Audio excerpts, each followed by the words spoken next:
Hello and welcome to Ben's Addiction. Today I'm going to discuss about the cost of ownership. Throughout 2 years of my ownership of my CLK 320 C209, this is a coupe 2004 CLK 6-cylinder 3.2. Just wanted to mention this car is very similar to W203 and W211 as well. So if you are in the market chasing to buy a C209, A209, W211 or C203, and if you already have a C209, W203 or W211, continue watching because this video might be helpful because I am going to include every details on what I have done so far past 2 years on this car. So stay tuned. So the day I bought this CLK 320 C209, it had 117,000 kilometers on the clock, and now it has 124,000 kilometers. And pretty much this is the condition of the car. It's in not the top 100% condition, but it's in a very good condition. So I bought this car from an auction for 4,548. I'm going to convert these Australian dollars currencies to US dollars for you to understand better.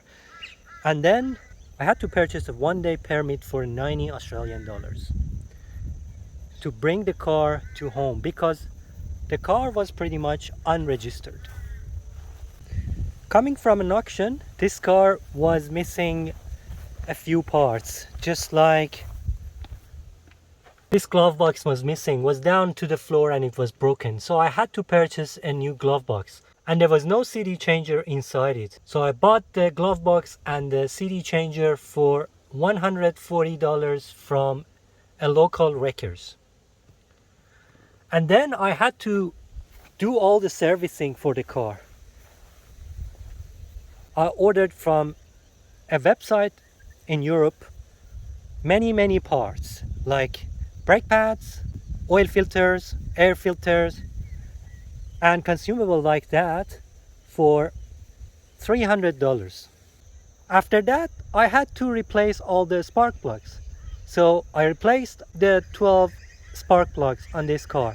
This car is a 6-cylinder, but it actually has 2 spark plugs per cylinder. I also needed to change the oil. I paid $60 for the oil. This car consumes 8 liters of oil. I had to buy front rotors for this car as well. So as you can see, the rotors on this car is in perfect condition now because I have already replaced it. And that costed me $130. Then there was another part missing from this car, and it was the bracket that hands over the seat belts. So I had 2 of these missing. So I bought those plastic trims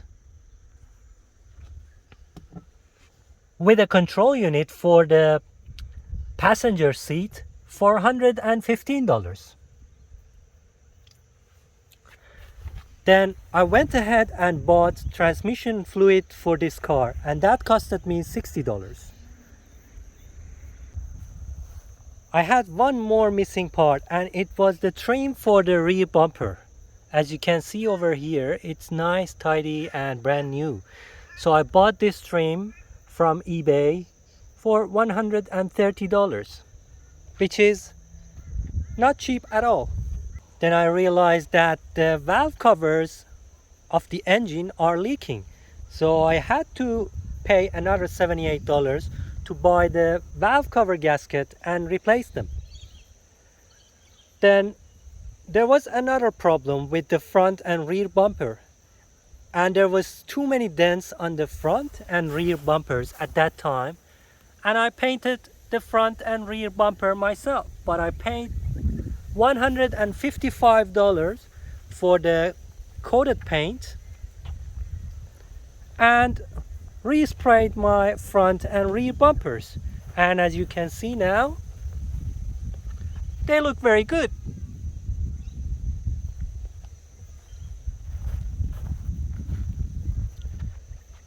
At that time, I applied for a roadworthy certificate. It is called safety certificate as well. So I paid about $90 for a safety certificate.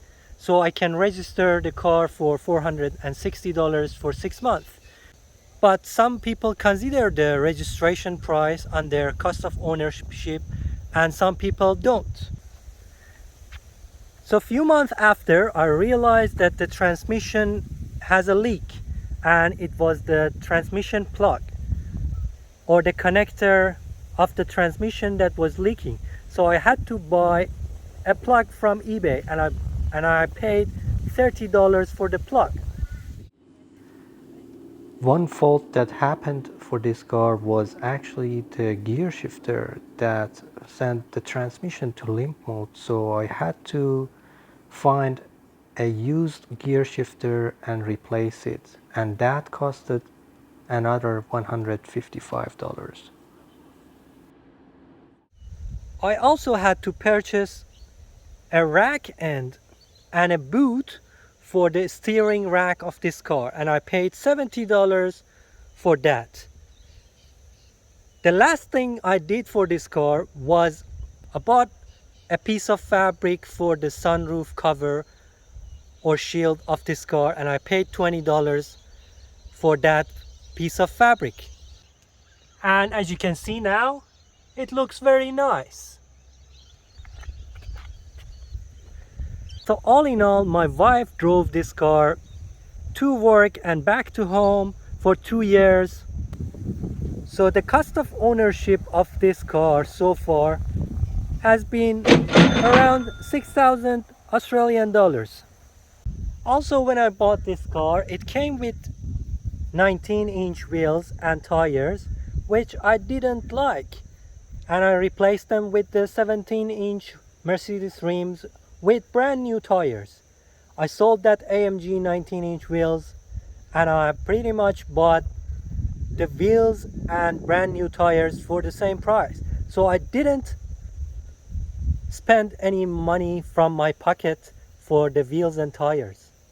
So the only issue this car now has, the washer fluid leak, that I'm going to fix it, and I don't think it will be going to cost me anything, and that's all. So if you are in the market and you would like to purchase one of these cars and you really don't want to put so much mileage on this car, I recommend you to go ahead and buy it. It's a fun car to drive, and it gives you a big smile. Okay guys, thank you so much for watching this video. Please don't forget to like and subscribe if you enjoyed. Have a good day.